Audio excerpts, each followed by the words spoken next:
In 1999, digital photography still wasn't a thing. Yet these three cameras released by this camera maker was a sign of things to come. Let's talk about these cameras.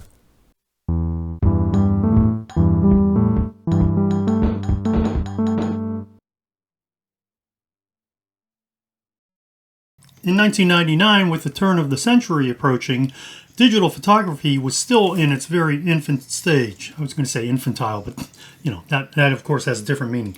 But it was still in its early stages. Three cameras from Nikon deserved attention, special attention. Although they had a fairly low number of megapixels, especially compared with today's cameras, they still offered quality that really, I think, helped digital photography become a bit more accepted. So first, there was a Nikon COOLPIX 700. This had a wide-angle lens. I believe it was like a 28mm equivalent. Next up was the COOLPIX 800. This had a 2x zoom in roughly the same body shell as the Nikon COOLPIX 700. And finally, there was the flagship model, the COOLPIX 950. This really differed from the other cameras because it looked like this. And so this really was a very unique design.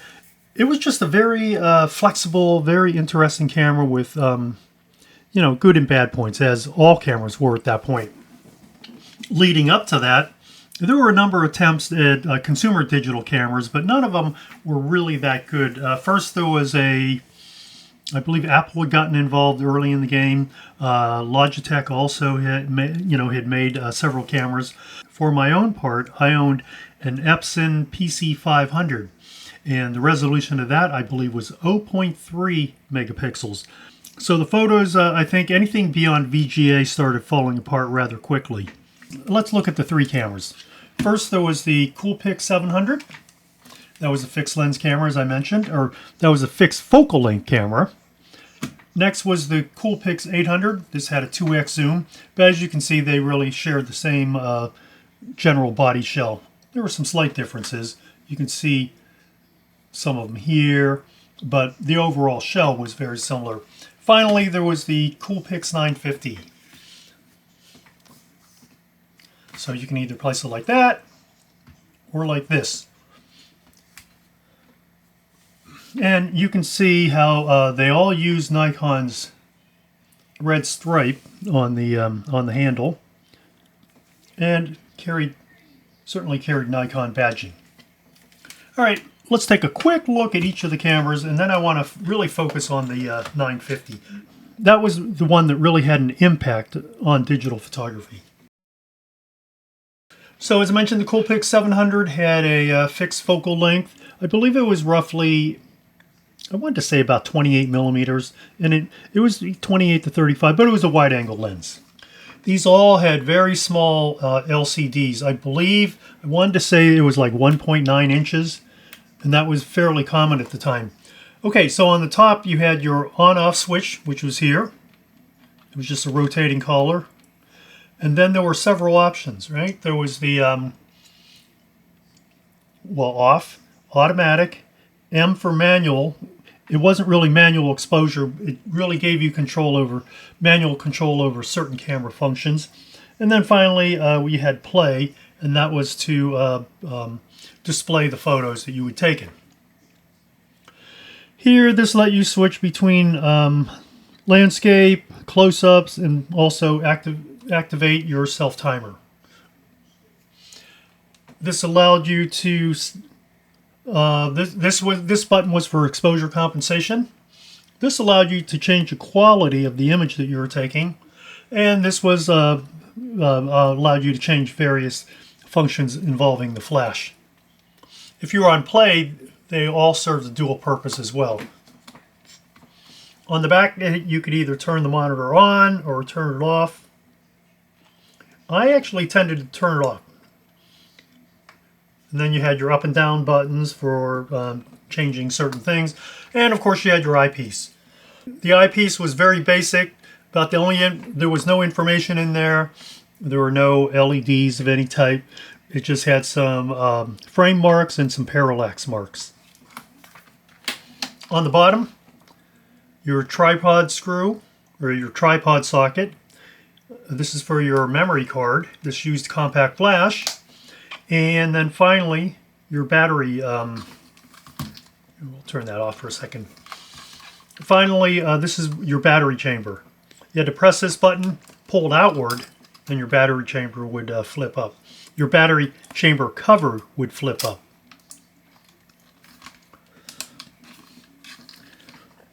These cameras came with 4 alkaline batteries, which probably lasted maybe half an hour at most, maybe an hour.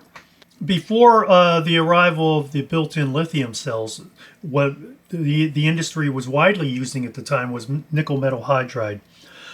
Nickel cadmium batteries no longer had the sufficient capacity to be able to power a digital camera for a length of time, so most people turned to nickel metal hydride. Those started out at fairly low capacity. I want to say about 1800 milliamp hours, maybe it was even 1500. By the end of the nickel metal hydride era, when they turned to lithium ion, some batteries could offer up to, I think, maybe 3000 milliamp hours, so double the capacity. Not double the voltage, just double the capacity. That is the length of time that it would hold the charge. Now the Nikon 800 is, like I said, it's sort of on the same body shell, and you can see the similarities. There are some differences, of course. The viewfinder housing is much larger. Although the viewfinder housing is larger, the actual eyepiece isn't larger. In fact, I think it's a little bit smaller. Same small LCD monitor. So instead of having up and down keys here, your up-down keys, instead they're here. And these were used for zooming. But with only 2x, there wasn't a whole lot of range in that zoom. Once again, you had your whole set of buttons. You also had your control dial, off, A, M, and then play. So not a whole lot of difference. Flash unit here, see flash unit here, etc., etc. So, in fact, I've used this camera, and surprisingly, I didn't really care for it. I much preferred the P700, and I don't know why. I just liked it better. Perhaps maybe it was being asked to stick to just one lens, or being forced to use just one lens, but I never really took to the P800 or the COOLPIX 800. Finally, you had the flagship model, the COOLPIX 950. This was actually a very interesting camera. As I said, this was the viewfinder part, and this was the control part. This was the viewfinder and the lens, and this was the LCD and all your controls. There wasn't a whole lot on this. I think there was this is a screw-in cover. I believe this is so it could operate an electronic flash, or perhaps remote control. I'm not really sure. I never delved into it that deeply. This model differs from the others in that it has a diopter control. So if you wore glasses, you could dial in some eyepiece adjustments, so it would then match your prescription. On the bottom, pretty much the same thing. Tripod socket, compact flash card port, and this one had a small switch, but it was still the same. Pull outward, open up. But if you notice, the polarity is different.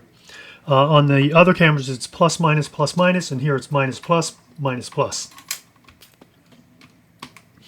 So if you were loading one camera or batteries, if you were changing batteries on both cameras at the same time, you would always want to keep that in mind.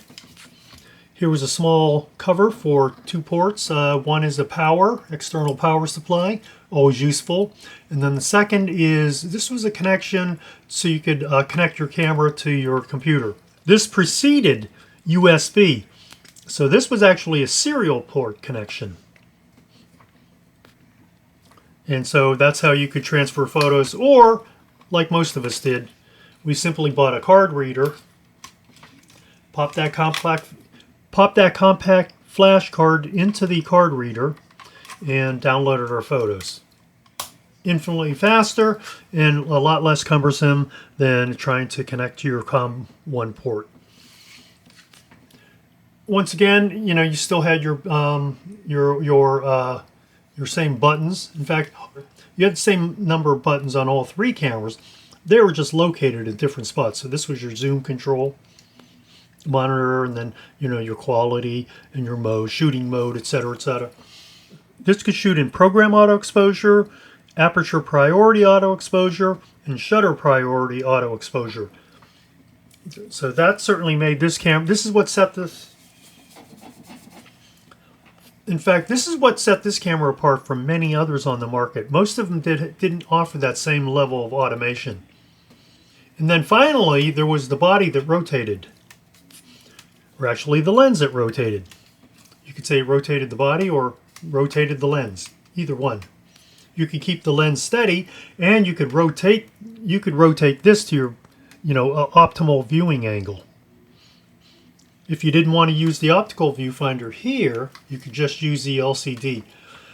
The one downside that I always found with all three cameras is that the quality of the LCD is rather poor, even by 1999 standards. I just think that the image is too dim to really be useful.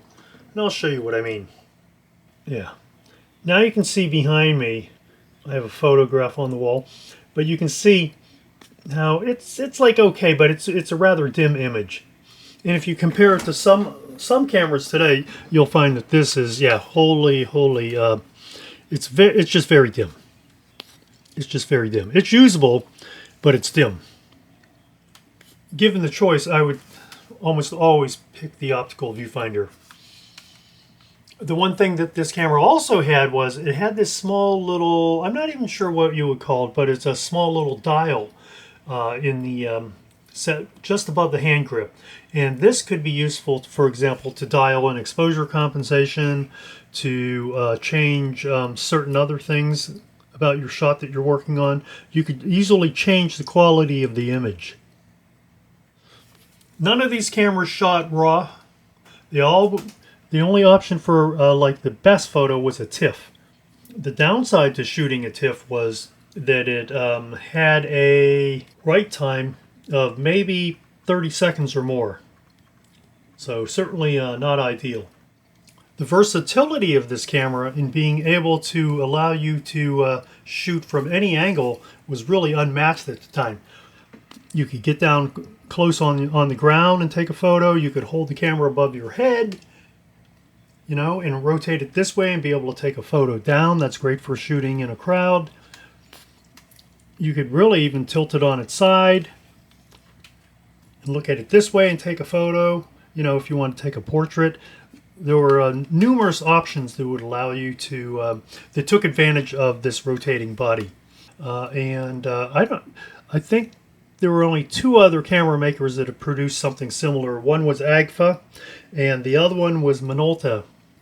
And Minolta's camera actually had a detachable lens unit. The idea was that you could upgrade the camera and keep the lens, but of course, like many things in technology, they never followed through, and they had the one model, and that was it. That was the end. So it wasn't, and even when you took photos, the right time was still about 3 or 4 seconds. They boasted a fairly fast startup time, but I don't really find that to be very fast. Although for that time it was. So let's take a quick look, see how long it takes. Ready? All right, let's see what the startup time is.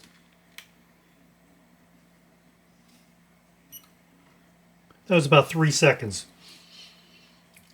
In 1999, 3 seconds was very acceptable, because some cameras, I think, took quite a bit more than 3 seconds. 3 seconds is pretty much unacceptable today. When you turn on a camera, you really expect it to be available almost instantly. However, if you compare it with a cell phone camera, it usually takes a few seconds for it to switch over to the phone or switch over to the camera, and get ready to turn on. Then it takes a while for it to focus, and so I don't know that it's that much better. Back in 1999, there was quite a bit of excitement among photographers when this camera hit the market. I believe right around that time, DP Review, Digital Photography Review, launched, or maybe it had already been in operation, but this was a camera that was discussed quite a bit, There were similar offerings by Canon, Minolta, Olympus, had cameras at that time, Konica, Sony.